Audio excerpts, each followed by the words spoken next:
Hello दोस्तों, ए to Z में आपका स्वागत है। और मेरा नाम है पंकज यादव। और मैं आशा करता हूँ कि आप लोग बहुत अच्छे होंगे। और हमने जो जीएस की सीरीज चलाई थी उसमें हम क्या करेंगे कि अब अलग अलग क्वेश्चंस को एक 15-15 सेट के उसमें लाएंगे और उसमें डिफरेंट डिफरेंट सब्जेक्ट्स के जो है क्वेश्चंस होंगे। जैसे हम कुछ ज्योग्राफी क्वेश्चन होंगे, कुछ साइंस के क्वेश्चंस होंगे, कुछ उसमें हिस्ट्री के क्वेश्चंस होंगे, कुछ इकोनॉमी के क्वेश्चन होंगे। इस तरीके से हम इस सीरीज को चलाएंगे सो दैट आपका बहुत सारा जो है डिफरेंट डिफरेंट क्वेश्चंस कवर हो जाएं जो एग्जाम में आते हैं। तो आज हम देखते हैं कि हमारा पहला क्वेश्चन क्या है। पहला क्वेश्चन हमारा है कि प्रकाश की चाल का मापन सबसे पहले किसने किया था। तो हमारे ऑप्शंस हैं ए आइंस्टीन, बी न्यूटन, सी रोमर और डी गैलीलियो ने। तो इसका हमारा जो प्रकाश की चाल का मापन सबसे पहले जिसने किया था उस वो किया था रोमर ने। तो इस आंसर को हम मार्क कर लेंगे, रोमर ने। सबसे पहले रोमर ने किया था। हमको जैसे कि पता है कि जो वाइट लाइट होती है वो क्या होती है, सेवन कलर से मिलकर बनी होती है। ठीक है, और इसको सबसे पहले किसने वो किया था, उसको सबसे पहले न्यूटन ने बताया था कि जो प्रकाश जो होती है, लाइट होती है, वाइट लाइट, जो 7 कलरों से मिलकर बनी होती है, 7 कलर से क्या होती है, मिलकर बनी हुई होती है। ये सबसे पहले किसने बताया था, न्यूटन ने बताया था। मगर जो स्पीड है लाइट की, वो सबसे पहले बताया था रोमन ने, उसको मेजर किया था। ठीक है, आपको समझ में आ गई होगी ये चीज़। और इसमें हमको एक दो चीज़ें और याद रखनी है कि जो प्रकाश की चाल होती है, यानी कि लाइट की जो चाल है, वो वैक्यूम यानी कि निर्वात में कितनी होती है, वो होती है निर्वात में 3 × 10⁸ मीटर पर सेकेंड। 3 यहाँ लिखता हूँ मैं, थोड़ा सा सही से नहीं चल रहा है। 3 × 10⁸ मीटर पर सेकेंड, ये क्या होती है, वैक्यूम में जो प्रकाश की क्या होती है, लाइट होती है। तो ठीक है, आप लोगों को समझ में आ गया होगा। और एक चीज़ हम इसमें और इम्पोर्टेंट याद रख सकते हैं कि जो प्रकाश की लाइट होती है, मान लो सन से जो लाइट आ रही है, अर्थ तक पहुंचने में कितना टाइम लगता है। अर्थ तक पहुंचने में उसको लगता है 8 मिनट और 19 सेकंड। कितना लगता है, 8 मिनट और 19 सेकंड। तो आपको समझ में आ गया होगा। हम क्या करते हैं, हम दूसरे क्वेश्चन को लेंगे अब। दूसरा क्वेश्चन हमारा क्या बोलता है कि कोरिनोग्राफ का प्रयोग किया जाता है। तो इसमें पूछा है कोरिनोग्राफ का प्रयोग किस चीज़ों में किया जाता है। ऑप्शन हमें कुछ दिए हुए हैं, जैसे ए धमनियों के अध्ययन में, बी छाती की बीमारियों के निदान में, सी मानव शरीर में रक्त का अध्ययन करने में, और डी हमारा ऑप्शन दिया गया कि सूर्य के कोरोना को देखने तथा उसका फोटोग्राफ लेने में। तो हमको इससे पता चलता है कि यहाँ से हम देख के पता लगाते हैं कोरिनोग्राफ की बात कर रहा है, कोरिनोग्राफ का प्रयोग। तो कोरोना से हमको पता चल रहा है, कोरिनो से क्या पता चला, कोरोना। यानी कि हमारा आंसर क्या होगा, डी होगा, यानी कि सूर्य के कोरोना को देखने में तथा उसका फोटोग्राफ लेने में। तो ये इसमें हमारा क्या होता है, अध्ययन किया जाता है। ठीक है, और इसमें हम एक दो चीज़ें और याद रखेंगे कि जैसे जो रुधिर वाला बात करी गई है, जो मानव के रक्त का जो अध्ययन किया जाता है, उसके लिए हम क्या करते हैं, हिरमेटोलॉजी हिरमेटोलॉजी का प्रयोग किया जाता है। मानव के जो रक्त का रुधिर एवं रुधिर रोगों का अध्ययन करने के लिए जो होता है, जैसे यानी कि ब्लड से रिलेटेड जो भी स्टडीज की जाती हैं, वो उसमें क्या होता है, हिरमेटोलॉजी का उपयोग किया जाता है। ये हो गया। और मांसपेशियों का जो, धमनियों जो है, मांसपेशियों का जो अध्ययन के लिए छाती की बीमारी जो होता है, यानी कि जिसमें मांसपेशियों का अध्ययन किया जाता है, उसको बोलते हैं शार्कोलॉजी या मायोलॉजी। ये क्या करते हैं, इसमें हम पेशियों का अध्ययन करते हैं। तो होप मुझे लगता है कि आप लोग को समझ में आ गया होगा जो मैं बताना चाह रहा हूँ। तो क्वेश्चन नंबर हमारा 3 जो होगा उसको हम देखते हैं। क्वेश्चन नंबर 3 हमारा क्या है, राष्ट्रीय ध्वज का सफेद रंग किसका प्रतीक है। तो हमारा हमको आपको पता है कि हमारे झंडे में क्या होता है, 3 रंग है। जो राष्ट्रीय ध्वज है उसमें 3 कलर होते हैं। तो इसमें पूछा गया कि राष्ट्रीय ध्वज का सफेद रंग किसका प्रतीक है। तो आपको पता होना चाहिए कि राष्ट्रीय ध्वज का जो सफेद रंग है वो किसका प्रतीक है। हमको पूछा सफेद रंग की बात करी, तो सफेद रंग जो सत्य एवं पवित्रता का प्रतीक है। तो हमको पता होना चाहिए राष्ट्रीय ध्वज के बारे में और कुछ जानकारी होनी चाहिए। जो हमारे केसरिया रंग है वो किसका प्रतीक होता है, वो जागृति का, शौर्य तथा त्याग का। केसरी रंग हमारा किसका प्रतीक है, जागृति का, शौर्य का तथा त्याग का प्रतीक है। सफेद का तो आपको पता ही है कि सत्य एवं पवित्रता का है। हरा रंग जो है जीवन की समृद्धता, यानी कि जो हम प्रॉस्पेरस हों, जीवन की समृद्धता। हरा रंग क्या है, जीवन की समृद्धता या प्रॉस्पेरिटी का ये प्रतीक है। और हमें जानना होगा कि राष्ट्रीय, हम इसके बारे में हम कुछ जानते हैं कि हमारा राष्ट्रीय ध्वज को कब अपनाया गया। जो हमारा राष्ट्रीय ध्वज है उसको कब अपनाया गया। तो भारत की संविधान सभा ने इसको, राष्ट्रीय ध्वज को 22 जुलाई को, कितने तारीख को, 22 जुलाई 1947 को, कितना, 22 जुलाई जुलाई 1947 को अपनाया।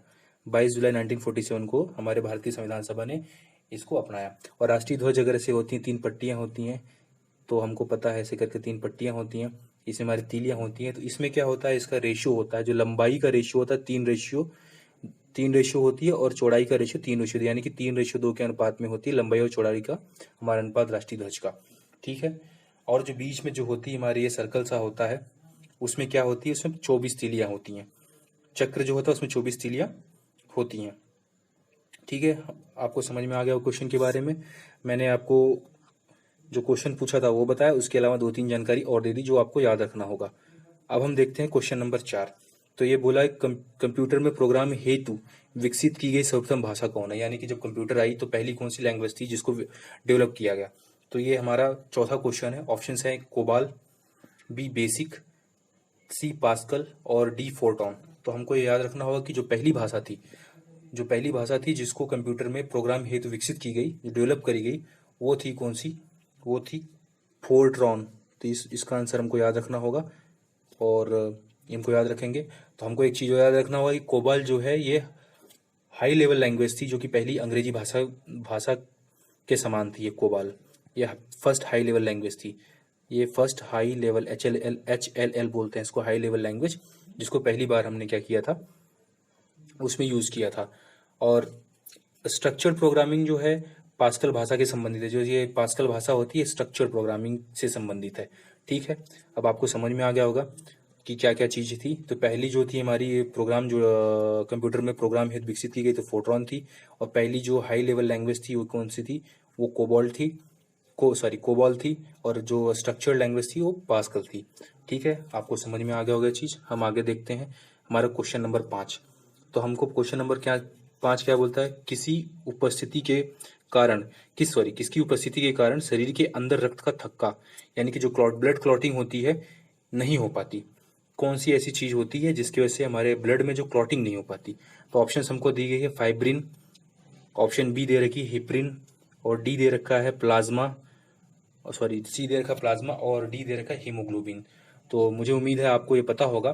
जो हिप्रिन होता है, हिप्रिन के कारण जो है, तो हमको क्या बात की, ब्लड क्लॉटिंग की बात करें तो हिप्रिन के कारण क्या होती है, जो हमारे ब्लड में हिप्रिन होता है उसकी वजह से क्या होती है, हमारे ब्लड में जो क्लॉटिंग नहीं हो पाती, यानी कि रक्त का थक्का, यानी कि अगर हमें चोट लग जाए तो रक्त जमता नहीं अगर हिप्रिन होगा, तो उसकी वजह से हमारी क्या होगी, ब्लड की क्लॉटिंग नहीं हो। जो कि फाइब्रिजिन होता है, फाइब्रिन जो है, इसकी वजह से क्या होता है, ब्लड क्लॉटिंग होती है। ये जो है फाइब्रिन जो है, ये बहुत इंपॉर्टेंट क्वेश्चन है, हमको याद रखना होगा कि जो फाइब्रिन होता है इसके से ब्लड क्लॉटिंग होती है, और जो हेप्रिन होता है इसके से ब्लड क्लॉटिंग नहीं होती, यानी कि ब्लड जो है जम नहीं पाता। रोग, अगर हमें चोट लग जाए और उसके से रक्त का बहाव होता रहेगा, तो यानी कि फाइब्रिन जो है ब्लड क्लॉटिंग के लिए इंपॉर्टेंट है, और हेप्रिन जो है ब्लड न क्लॉट करे, जम ना जाए, इसके लिए इंपॉर्टेंट होता है। ठीक है, अब हमको पता होना चाहिए कि रक्त के थक्का बनने के लिए अनिवार्य प्रोटीन का नाम क्या है, फाइब्रोजेन है। ठीक है, ये हमको पता होना चाहिए। ये, और मनुष्य के रक्त में भिन्नता का कारण जो होता है, रक्त में जो अलग अलग भिन्नता है, यानी कि किसी में वो अलग अलग ब्लड, जो अलग अलग ब्लड्स पाए जाते हैं, यानी कि हमको जो बोलते हैं कि ओ पॉजिटिव है, कोई बी, ए है, बी है, ऐसे पाए जाते हैं। वो किसकी वजह से पाई जाती हैं, आरबीसी में जो पाई जाने वाली ग्लाइकोप्रोटीन है, जिसे एंटीजन कहते हैं। आरबीसी में जो ग्लाइकोप्रोटीन पाई जाती है, और जिसे हम एंटीजन कहते हैं, इसकी वजह से ये होता है। तो अलग अलग जो हमारे जो ब्लड ग्रुप्स होते हैं, वो क्या होती है, ग्लाइकोप्रोटीन की वजह से होती है, जिसे हम क्या बोलते हैं, जिसे हम एंटीजन भी कहते हैं। ठीक है, तो हम अगला क्वेश्चन देखते हैं अपना, क्वेश्चन नंबर 6। चंद्रमा पर पहुंचने वाला प्रथम मनुष्य सहित यान कौन सा था। चंद्रमा पर पहुंचने वाला प्रथम मनुष्य सहित यान कौन सा था। हम ऑप्शन देखते हैं, जैसे पहला ऑप्शन को दिया अपोलो, बी क्या दे रखा है, लूना, सी दे रखा है अपोलो 2, और डी दे रखा है जोंड 5। तो हमको ये जानना है कि पहले ये ऑप्शन दिए, अब इसमें हम जानते हैं कि पहला जो चंद्रमा पर मनुष्य सहित जो पहुंचा था, यान कौन सा था। ठीक है, तो चंद्रमा पर पहुंचने वाला प्रथम मानव सहित जो अंतरिक्ष यान था वो कौन सा था, अपोलो 2। ये था अपोलो 2। ठीक है, अब प्रथम मानव रहित जो अंतरिक्ष यान था वो लूना 16 था। लूना 16 कौन सा था, मानव रहित। पहला जो हमारा गया था मानव रहित जो गया था, उसमें मानव नहीं थे, चंद्रमा पहुंचा था वो लूना। लिखने में थोड़ी सी प्रॉब्लम है क्योंकि आप जानते हो मैं उसे बना रहा हूँ, तो वो कौन सी थी, लूना 16। ये भी आप याद रखोगे कि बिना मानव के ये गई थी लूना 16। ठीक है, तो आपको ये जानकारी मिल चुकी होगी। हम आगे देखते हैं क्वेश्चन नंबर 7। अंटार्कटिका महाद्वीप के किस भाग में भारत का स्थायी केंद्र स्थित है। ऑप्शन ये दिया है Mary Byrd land, Queen Mary land, Coats land, Enderby land, यानी कि अंटार्कटिका में जो भारत का किस में एक स्थायी केंद्र है, क्योंकि हर देशों का केंद्र होता है, तो अंटार्कटिका के महाद्वीप के किस भाग में भारत का जो है स्थायी केंद्र है, ये ऑप्शंस दिए हुए हैं हमको। तो हमको आंसर पता होना चाहिए कि क्वीन मेरी लैंड में जो भारत का जो है एक स्थायी केंद्र है अंटार्कटिका में, क्वीन मेरी लैंड में जो भारत का स्थायी केंद्र है। ठीक है, आपको ये पता चल गया होगा भारत। और हम उसमें और एक जानकारी आपको दे देते हैं कि भारत का जो प्रथम अंटार्कटिक अभियान दल था, ठीक है, डॉक्टर एस जेड कासिम के नेतृत्व में गया था। ये 6 दिसंबर 1981 को, ठीक है, गोवा बंदरगाह से गया था, ये रवाना हुआ था। और ये 9 जनवरी 1982 को अंटार्कटिका पहुंचा था। तो इतनी बहुत है जानकारी। और एक दो जानकारी हम और लेते हैं कि दो दक्षिण गंगोत्री और मैत्री भारत अंटार्कटिका में स्थित अनुसंधान केंद्र है। जो अनुसंधान केंद्र है उनके नाम है, एक तो नाम है दक्षिण गंगोत्री और दूसरा है मैत्री। ये जो दो अनुसंधान केंद्र हैं वहां पर, तो ये भारत के जो स्थायी जो अनुसंधान केंद्र है वहां पर।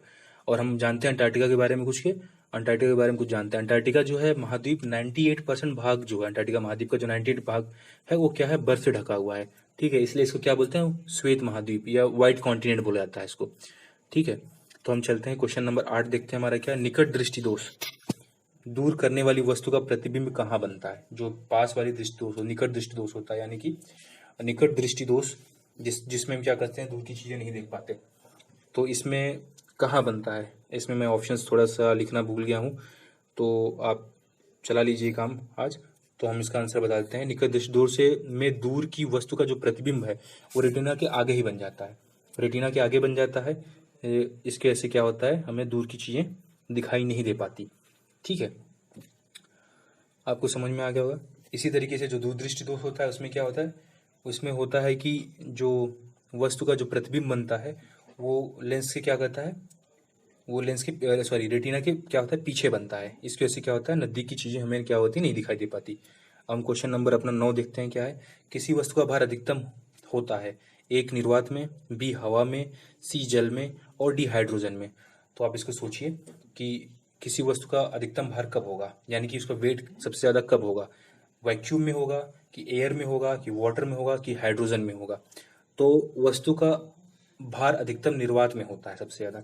तो वस्तु का भार कहाँ होता है, कहाँ होता है, निर्वात में होता है। वस्तु का भार अधिकतम निर्वात में होता है। निर्वात में हमको जानना होगा, निर्वात में 2-3 चीजें और जान लेते हैं। जैसे निर्वात में प्रकाश की जो चाल क्या होती है, अधिकतम होती है। जो लाइट की स्पीड होती है अधिकतम होती है, और मैंने आपको बता रखा था पहले क्वेश्चन में क्या कितनी होती है, 3 × 10⁸ मीटर पर सेकेंड होती है।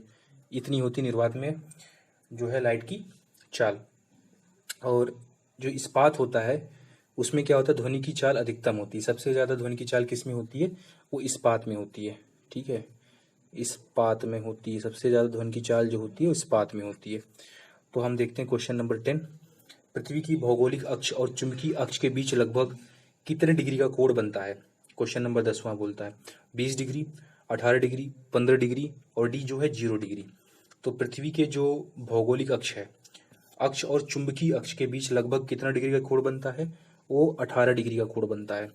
और हम 1-2 चीजें और जान लेते हैं, जैसे पृथ्वी कितनी है, अपने अक्ष पर कितने डिग्री झुकी हुई है, 23.5 डिग्री जो है झुकी हुई है, 23.5 डिग्री जो है झुकी हुई है पृथ्वी अपने अक्ष पे।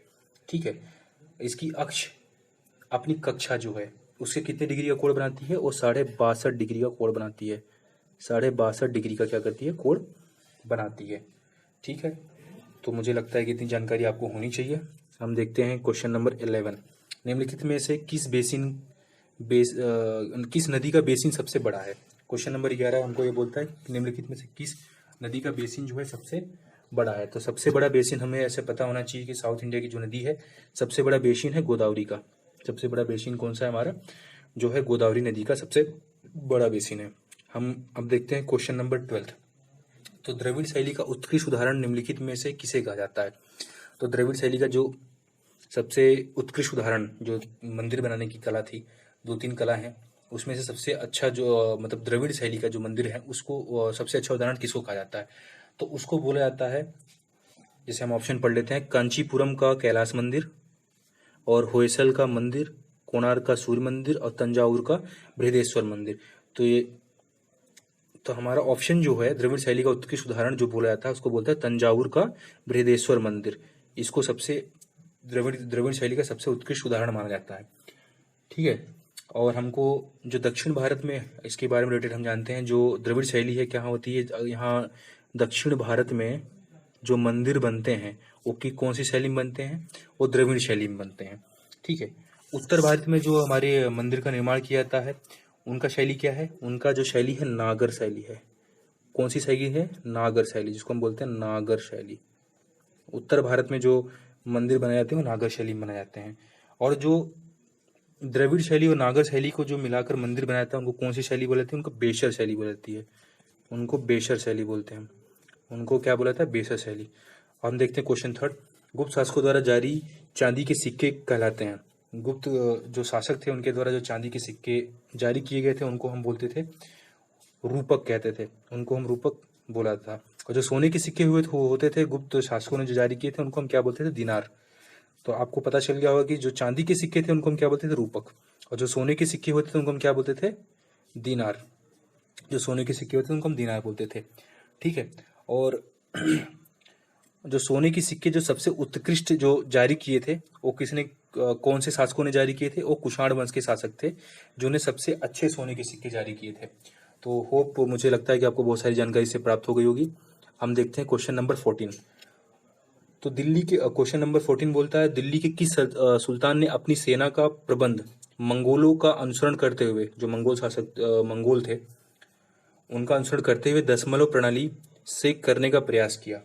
तो इसका आंसर कौन सा होगा, इसका आंसर है अलाउद्दीन खिलजी। अलाउद्दीन खिलजी ने जो मंगोलों का जो दशमलव प्रणाली थी उसको अपनाकर अपने अपने जो शासनकाल में उसको क्या किया था, प्रबंध करा था, उसको लागू किया था। ठीक है, और अलाउद्दीन खिलजी ऐसा शासक था जिसने सबसे पहले क्या, सेना को नकद वेतन देने एवं अस्थायी सेना रखने की नींव डाली थी।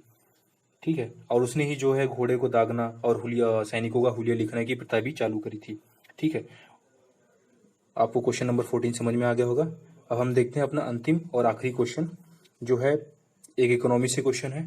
15 क्वेश्चन है कि शून्य आधारित बजट का अर्थ क्या होता है। अगर आप जैसे समझ रहे हैं कि शून्य आधारित बजट, तो हमको ऑप्शन दे रखे हैं, असीमित घाटे की वित्त व्यवस्था, अनुपादक व्यय में कटौती न करना, नए कार्यक्रमों का मूल्यांकन न करना, बिल्कुल नए सिरे से बजट को तैयार करना। जैसे हम बोले शून्य आधारित, यानी कि अभी कुछ किया नहीं गया है, तो इससे हमको क्या पता चलता है कि बिल्कुल जो है नए सिरे से बजट को तैयार करना, यही जो है इसको बोलते हैं शून्य आधारित बजट। ठीक है, तो आपको मुझे लगता है कि समझ में आ गया होगा क्वेश्चन। तो इसी हमारे सेशन इसी के उस पर ख़त्म करते हैं, क्योंकि हमारे पास जो 15 क्वेश्चन से सारे ख़त्म हो गए। तो हम मिलते हैं अगले सेशन में, और हम वहाँ पर दोबारा फिर 15 क्वेश्चन लेके आएंगे, अलग अलग क्वेश्चंस लेके आएंगे, अलग अलग डिफरेंट सब्जेक्ट्स के, जिससे आपकी तैयारी बहुत अच्छे से हो सकेगी। तो धन्यवाद। अगर आपको ये सेशन अच्छा लगा हो तो लाइक करें, शेयर करें, सब्सक्राइब करें।